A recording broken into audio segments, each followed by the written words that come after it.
Hey guys, welcome back to MagiCorp. So, I am sorry about the weird sound issues in the last one. I honestly have no idea why it stopped recording. It's not like it crashed or anything, it just stopped. When I looked at the recording, I was like, there was only an hour of actual audio there, and I was like, but that was a 2-hour session, and yeah, it was just gone.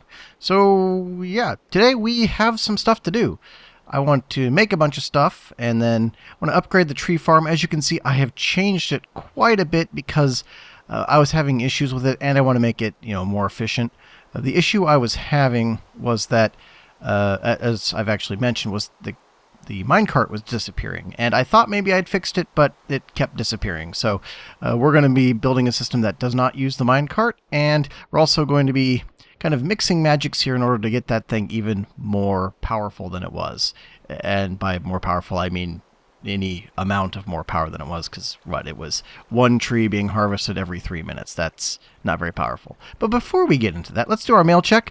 I did, if you'll notice, sorry, turn back around, I did get another item off the board, that Thaumium order I finished up between episodes, and so I shipped that off. So I should have a payment and some more contracts waiting for me in the good old mailbox. I also have not hit my things today, so I might as well do that while I'm over here. Ooh, it's framey. My house, for some reason, is super framey. Alright, so, that's odd. I got my payment. Maybe they put the contracts in here? No? Just payment. Huh.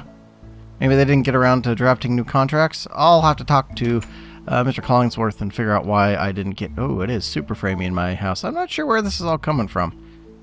Probably because of the magic rainbow biome shenanigans. So we'll just put this in mob drops. Oh, I need to plant these guys. And, well, I guess I'll keep that backpack to throw that into tools here. And we'll plant these guys and be on our way. I'm not really sure what's going on with the contracts there. I should have 2 contracts coming to me, but whatever. So what are we doing today? Did I keep my... I'll just put it in the chest over here. Let's put it in a random chest where I'll totally forget about it. We'll just put it in there. There. Good. Done.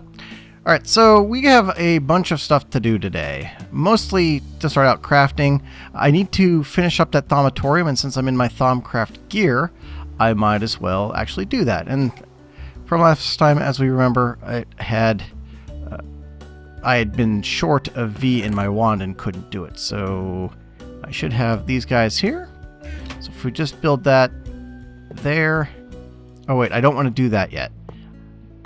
Ooh, I was glad that didn't fall. I don't want to do that yet because I don't have the V forms of the thing that I want to make. Because there's a couple things I want to make today from Thaumcraft. So let's do those first. Sorry for that weird segue there. But I actually need to build a golem with a chopper core on it for my tree farm. Man, I am framey as all get out today. What are my frames at here? 39. It shouldn't be that bad. All right, well, we'll just have to deal with it. I'll figure out what's going on with that between episodes here. It's not that bad, but it is a little bit bad. So the one thing I want to do is build a Thaumium golem. And the reason being is that they're strong. Since they're going to be used to chop down trees, strong is a good thing. And they can take 2 upgrades. I won't be upgrading him today, but I will want to be upgrading him later. And the other thing I need to do is actually make the chopping core that he'll be using. So, if we go down here, we should be able to make our golem. Let me just double check. It's 8 of each. I don't want to make the mistake I did the last time I tried to make a golem and I had the wrong V totals. So if we go down here to Thaumium, it tells you how to make a Thaumium block. So it's 1 Thaumium block in, 8 of Humanus, Motus, and Spiritus. I've got Humanus, Motus, and Spiritus. Good. So if I just do that, and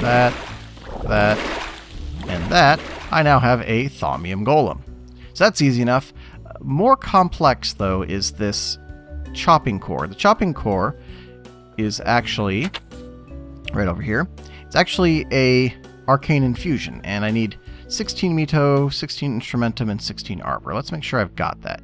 Looks like I've got enough Arbor. Yep. Instrumentum, I have plenty of... Where's Mito? Do I not have a Mito jar? Oh, I don't have a Mito jar. I could have sworn I already did that, but is it over here? Alright, 1 second while I put some Mito in a jar. Alright, got myself a Mito jar and filled it up with my Essentia. Alright, so now we need to set up this Arcane Infusion. We'll grab my wand here because I will need that. Okay, so in the center goes our animation core that has gathering on it. Axe of the Stream on one pedestal, and then regular iron axes on the other cardinal directions. Alright, so that should be good to go. I don't have any extras here, so if something goes wrong, I will just have to stop it. So let's just hope for the best here. So it's a fairly stable reaction just as a thing. I mean, it's well balanced because there's one at each direction. There's not much going on here, just a little bit of essence. And the book itself says that the instability is negligible. So I'm hoping that this won't go wrong. I'm usually not that optimistic, but I figured, you know, today, it being just a special day in that it's no different than any other day, I figured I'd give a little bit of optimism a chance. And looks like it might have paid off. Alrighty, so now we have our chopping core. Oh, I actually have to... Oh, okay. So now we got a chop core. So, now what we need to do is go up to our tree farm and get this guy working away. So what we'll do...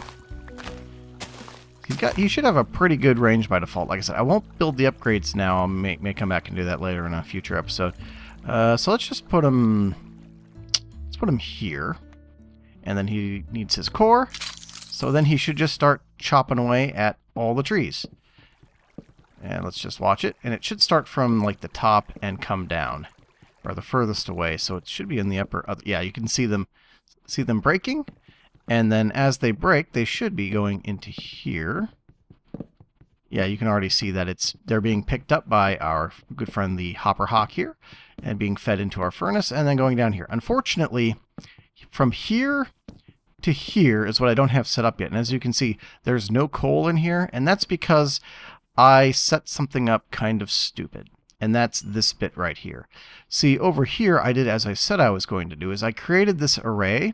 And this actually goes down into the ground, and there's a hopper hawk that collects all the stuff off the oreberry bushes and feeds it into here. Also under there is one of those furnaces with the flowers by it, and so I needed some mana over here to feed those flowers in order to get the furnace cooking away, because gold, for whatever reason, the oreberries do not properly oredict to nuggets, so they can't just be formed into bars. You have to smelt them first. I don't know if that's intended or not, but I figured I'd just go with it.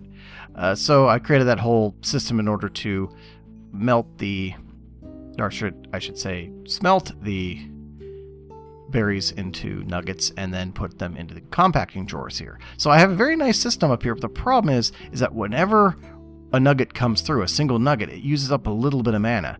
That triggers this mana pool as being not completely full and summons a burst from this guy over here.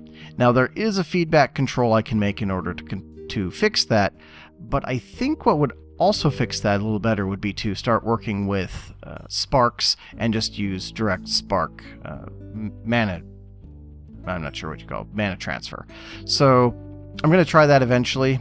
For now, it's not actually that big a deal, but it is something I do want to come back and fix, because as you see, this happens all the time. So what I've been doing, since I don't have an auto feeder yet, is I've been grabbing a whole bunch of coal and just popping it back in there manually and then letting it go.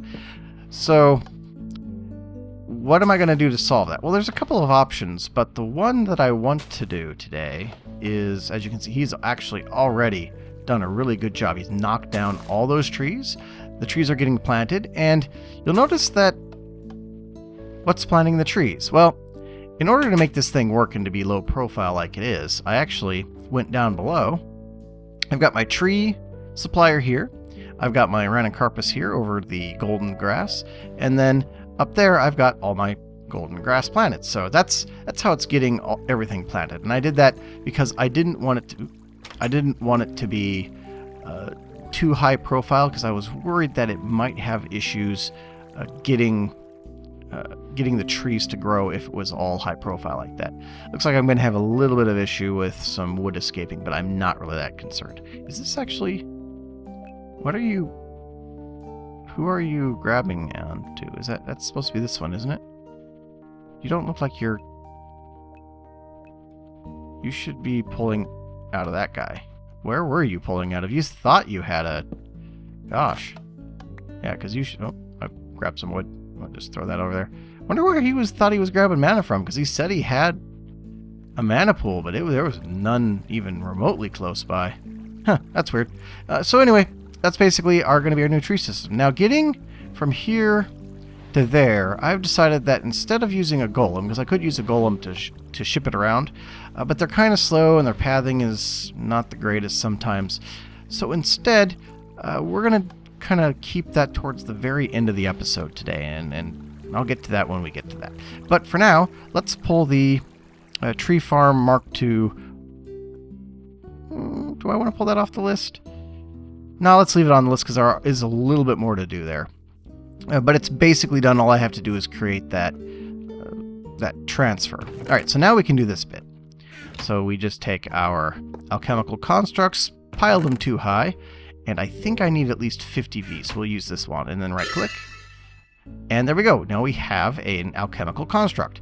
If we go inside here, basically what I can do is automate alchemy by feeding this thing V, which is what these little ports are for. I should say Essentia, not V. I feed it Essentia, and then I can place something in there that I can do some sort of construct on. I don't know that I've got anything in my inventory that actually works. Let me grab something real quick. Block of flesh, that'd be perfect, because I can make a golem. So what I would do is I'd put it in there. It tells me, you know, this is one of the things I can make with it, and what the Essentias are. So I pipe in that Essentia, and it'll make that flesh golem. And that's a good way to automate this whole system. I'm getting a little bit of a graphic glitch there, but that's fine. So yeah, that's going to make doing alchemy just quite a bit easier, but it also means that it's going to add a little bit of complexity with the fact that I've got all these crystallized essentias, and this thing works off of liquid essentia like I have over on the wall there. So I'm probably going to have to tear all of this down, including all this, and actually convert it over to a liquid essentia system, which is kind of irritating. I wish I would have thought further ahead than doing this. This is good from a storage perspective, like it's nice and compact, because with Essentia like that in liquid form you have to put pipes everywhere and it gets a little bit kind of weird looking and very space inefficient, but at the same time at least it will be usable by things like this, because moving forward all of the stuff is probably going to take liquid Essentia. So probably not the best planning on my part, but I do like this as far as its compactness, so we'll see what I want to do. But that is pretty much it for Thaumcraft today. We're going to switch over to our Botania suit. I mean, that's just I'm styling, aren't I? Yeah, that's great. Anyway, so we need to do a little bit of Thaumcraft here, mostly for items in preparation for the big thing that I want to do today. So Thaumatorium is definitely done, so we can get that off there. Nodes and jars, I thought about doing today, but ultimately I want to get through this other stuff first and get towards the main event of today. So I want to make myself a greater band of aura. And this is something that I actually didn't know was in Botania. Again, I'm very new to Botania. I have not done a lot of it. I've never gone very deep. The bands of aura, and particularly the greater band of aura, generate mana passively, which is great because it means that I probably won't have to stop to fill up my mana reserves for all of my tools and stuff. So let's go ahead and make the greater band of mana, and that's what these are for here. And because I can make Terra Steel, I can make a regular band of mana and upgrade it to a greater band of mana. So we need to make the regular band of mana, which is, I believe, this and that. Yeah, okay, so there's a band of aura. I keep saying mana. It is aura, band of aura. I'm sorry that I said that wrong. And then you just combine that with a Terra Steel, and you get a greater band of aura. And this should just start generating mana passively. I have no idea how quickly it does it, and I don't know. Do I have room in what? Can I put it? That's trees, Taco. Okay, so, and 147, 5406. I have no idea how fast this is supposed to go. Well, let's see. We're halfway through the shank on the bottom towards the bottom of a little window, so we'll just wait a little bit here and see if it changes.